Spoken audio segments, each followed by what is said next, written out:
Portes ouvertes sur le lac est un organisme à but non lucratif qui œuvre depuis 2006 dans l'accueil et l'intégration de travailleurs immigrants dans notre région. Sa mission contribue à la diversité et au développement économique du secteur en accueillant des travailleurs allumés, ayant des compétences essentielles à nos entreprises et surtout qui se sont attachés à notre région. Dans le cadre de cette émission, nous avons eu le bonheur de rencontrer et de discuter avec des travailleurs et employeurs ayant profité des services de Portes ouvertes sur le lac. À travers leur récit, vous en apprendrez plus sur la réalité, les obstacles et les défis actuels de ces personnes qui ont fait le choix de s'installer dans notre belle région du Saguenay-Lac-Saint-Jean afin de s'épanouir autant sur le plan personnel que professionnel. Pour ce 4e épisode, on vous parle de l'importance d'oser lorsqu'on se retrouve dans une situation de recherche d'emploi. On va également aborder la reconnaissance des diplômes et des études des travailleurs immigrants à leur arrivée ici.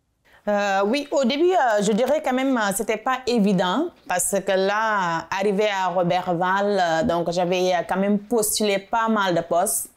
Donc c'était quand même tout le temps, c'est des rejets. Finalement, j'avais eu un poste à l'hôtel comme femme de chambre, mais c'était sur appel. Donc je restais 2 semaines sans qu'on m'appelle, 3 semaines. Je le faisais et puis en même temps, je me suis inscrite à un cours de comptabilité, un DEP, donc que j'ai finalisé en 2015. Ensuite aussi, j'avais un poste chez IGA que je faisais. Donc, c'était commis à la charcuterie. J'ai vraiment aimé ça parce que c'était un service à la clientèle. En même temps, je me suis inscrite à l'université pour faire mon certificat en administration parce que le but, c'était vraiment d'avoir un emploi que j'aimais vraiment. Finalement, il y avait une amie avec qui je faisais le cours qui m'avait suggéré d'aller porter mon CV à la caisse. Donc, je suis allée. Et puis, j'ai fait l'entrevue. On m'a appelé pour un poste de caissier. Okay. Depuis, en tout cas, j'aime ça. Et ça va super bien. On continue à apprendre. Je n'ai pas encore fini mon certificat. Avec les enfants, ce n'est pas évident. Mais je suis en cours. Il me reste un cours et puis ça va être fait. Des fois aussi, ça prend de l'ouverture. Donc, c'est sûr que si tu es renfermé, ça n'aide pas vraiment beaucoup. Donc, moi, je suis vraiment une personne tout le temps enthousiaste. Donc, ouverte, je pose des questions et puis si ça m'intéresse, je fonce vraiment.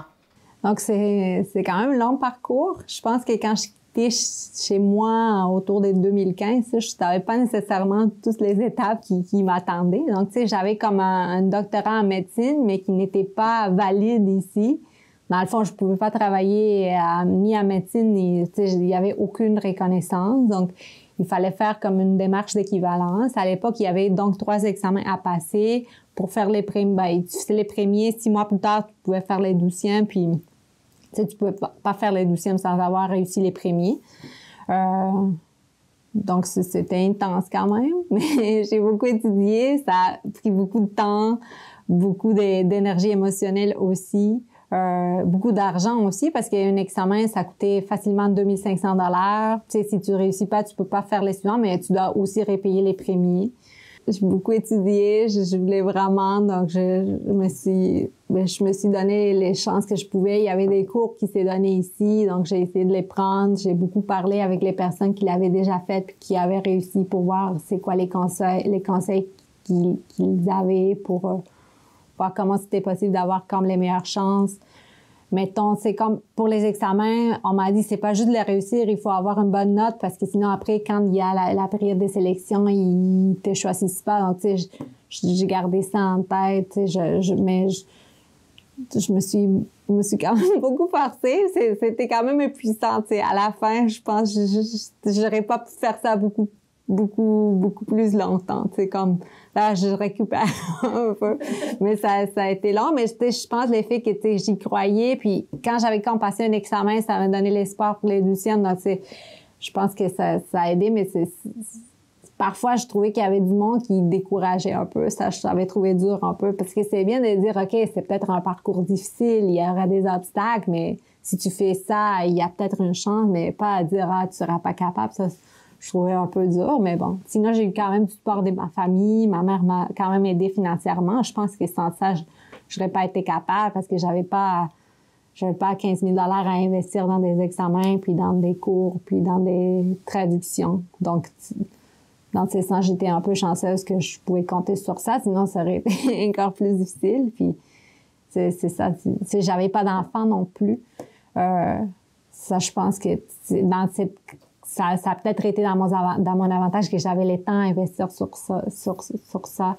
Puis mon conjoint était aux études aussi, donc on était un peu dans le même mindset que, tu sais, il fallait s'en sortir, il fallait qu'on poussait pour... Mais on voyait quand même qu'il y avait un fond aussi, que si on faisait ça pendant, je sais pas, 3 années de temps, après, ça allait calmer un peu. Donc, on y croyait un peu, parfois il faut y croire. Première chose, il faut traduire tous les diplômes, tous les plans de cours qu'on a eus, des cours qu'on a suivis. Mais il y a la difficulté parce qu'à mon époque, on peut dire ça, au début des années 2000, il n'était pas tout disponible sur Internet, les plans de cours. Donc, on n'avait pas tout le temps accès à ces documents. J'ai dû demander à mes parents s'ils pouvaient aller à l'université, demander s'il était possible d'avoir ce genre de documents. Donc, ça a été un peu long. En plus, en Italie, pour avoir des documents officiels, il faut payer des timbres, des taxes. À chaque 4 pages, je pense que ça coûtait 16 €. Donc, ça coûtait pas mal cher. Et de plus, ça prenait, une traduction faite en Italie n'était pas acceptée. Donc, ça prenait une traduction faite par un traducteur de l'ordre d'interprètes et traducteurs agréés du Québec, l'OTIAC. Et donc, ça aussi, c'est très cher. Plus, ensuite, il faut envoyer la demande à l'Ordre des ingénieurs forestiers du Québec. Je crois que ça peut prendre, juste pour évaluer le dossier, 1 année à 200 peut-être. Et juste pour présenter le dossier, je crois que ça coûte 1 000 $. Déjà, la traduction, on joue aussi dans ces eaux-là, peut-être un peu moins, mais un eau de 600 $ facilement. Et ensuite, probablement, l'Ordre des ingénieurs forestiers, il va me dire qu'il faut que je suive certains cours pour me mettre à niveau, même si j'ai une expérience de travail ici, donc peut-être ça va jouer à ma faveur. Donc pour le moment, j'ai hésité à faire ça, mais c'est sûr que ça donnerait plus de flexibilité si un demain je vais changer d'emploi, même à l'intérieur du ministère, mais je vais postuler pour un poste d'ingénieur forestier. C'est sûr que ça sera un avantage d'avoir la reconnaissance de l'Ordre des ingénieurs forestiers du Québec. Je ne savais pas trop à quoi m'attendre parce que je me disais, au gouvernement, ça doit être très formel, il faut passer pour des appels de candidature, donc je ne savais pas trop s'il y avait le droit de m'engager à contrat. Et aussi, oui, j'avais étudié ici pour un doctorat, mais je n'étais pas ingénieur forestier. Je sais que dans le ministère des Forêts, Faune et Parcs pour lequel je travaille, il y a beaucoup d'ingénieurs forestiers, mais il n'y a pas tant d'autres figures professionnelles. Donc j'avais des doutes au début, mais finalement je me suis lancé, j'avais l'espoir d'améliorer mon sort, donc ça a fonctionné, donc je suis content de l'avoir fait. Et en venant ici, j'ai fait ma reconnaissance de diplôme et j'étais sorti en tant que, pas comptable, mais agent administratif. C'est ça, c'est l'équivalent que j'ai eu. Mais ici, on m'a pris en tant que comptable. Et partout dans le monde, la comptabilité reste la comptabilité. Il y aura des fournisseurs, des clients, la banque, les états financiers, tout ça, c'est juste peut-être les appellations puis les numéros de compte qui diffèrent. Donc, arrivé ici, comme je vous l'ai dit tout à l'heure, M. Gaudreau m'a beaucoup aidé dans mon intégration professionnelle. Alors, il a engagé une entreprise Mallette, une entreprise comptable. Il y a des gens qui se déplaçaient, qui venaient ici, qui m'ont fait la formation. Et avec ça, je me suis adapté très vite là-dessus. Quand je suis devenu membre de l'Ordre des ingénieurs en 2012, après j'ai fini mon stage chez Résolu, donc j'ai vu un poste qui était ouvert chez Rex Forêt. Ils cherchaient un ingénieur forestier avec, comment dirais-je, 10 ans d'expérience, et moi j'avais même pas 1 an d'expérience, mais au moins j'ai postulé. Et on m'a dit, bon, on m'a téléphoné en tout cas à notre ressources humaines, et puis actuellement on est toujours ensemble jusqu'à présent, ça fait 7-8 ans que je suis chez Rex Forêt. Donc la personne m'a appelé et puis m'a dit, bon, on cherche un ingénieur forestier qui a 10 ans. Et puis j'ai dit, bon, en tout cas je me suis dit, bon, si je ne postule pas, personne ne va me connaître, donc au moins, le fait d'envoyer mon CV, ça va me permettre d'être connu. Et puis donc, la personne dit, ah oui, c'est une bonne attitude. Pour le moment, même si vous n'avez pas le poste d'ingénieur, est-ce que vous êtes prêt à travailler comme chargé de projet, technicien forestier? Je me suis dit, bon, moi, l'essentiel, c'est d'avoir la porte d'entrée.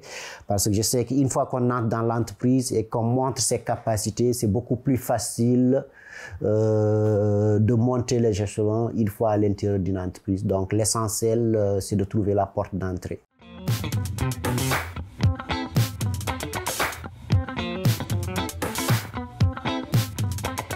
Prochaine adresse, c'est l'itinéraire des entreprises d'économie sociale de la MRC Maria-Chapdelaine.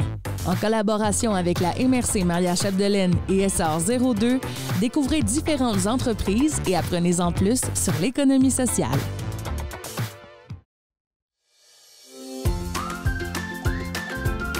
La Tabougou-du-Lac, ce sont les chefs Antoine Tremblay, Florence Morissette, Stéphane Vaillancourt et Vincent Becker qui mettent en vedette les produits locaux de la MRC de Maria-Chapdelaine dans cette émission de cuisine animée par Pierre Turcotte.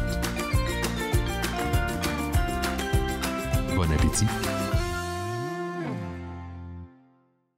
À chacun ses jeux, c'est une émission où moi, Sébastien Roy et mon collaborateur Nolan Vézina, on rencontre des joueurs, des distributeurs, des concepteurs, des amateurs, des utilisateurs de jeux de société. On a tous un point en commun, on est passionnés de jeux de société. Venez nous rejoindre dans notre cave, on va vous présenter nos coups de cœur. Vous allez sûrement trouver un qui va vous plaire parce que c'est à chacun ses jeux.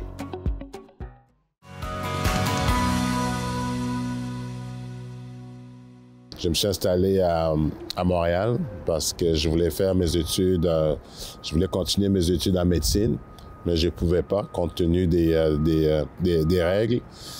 Puis, entre-temps, en attendant que je puisse régler aussi ma situation, ma situation de mon statut, j'ai rencontré une fille d'Allemand. Donc, c'est elle qui, une fois qu'elle a fini ses études à Montréal, elle m'a demandé si ça m'intéressait de m'installer à Allemand avec elle. J'ai dit oui, même si je connaissais personne. Donc, c'est pour ça que je suis venu m'installer à Allemand. Jamais baisser les bras, jamais... c'est pas facile, puis il faut utiliser son réseau, il faut poser des questions, puis une fois que tu t'embarques dans le réseau, bon, il faut... tu prends ta place. Tu sais, si on ne donne pas, il faut que tu prennes ta place, mais tu ne le prends pas de façon brutale, là, tu le prends de façon polie. Tu t'affirmes, tu montres tes qualités, de quoi tu es capable, puis moi, c'est le conseil que je donnerais. Il ne faut pas avoir un complexe, là. Il faut vraiment prendre sa place, poser des questions, utiliser son réseau, puis je pense qu'on a du potentiel, puis on peut apporter quelque chose, là. Ouais.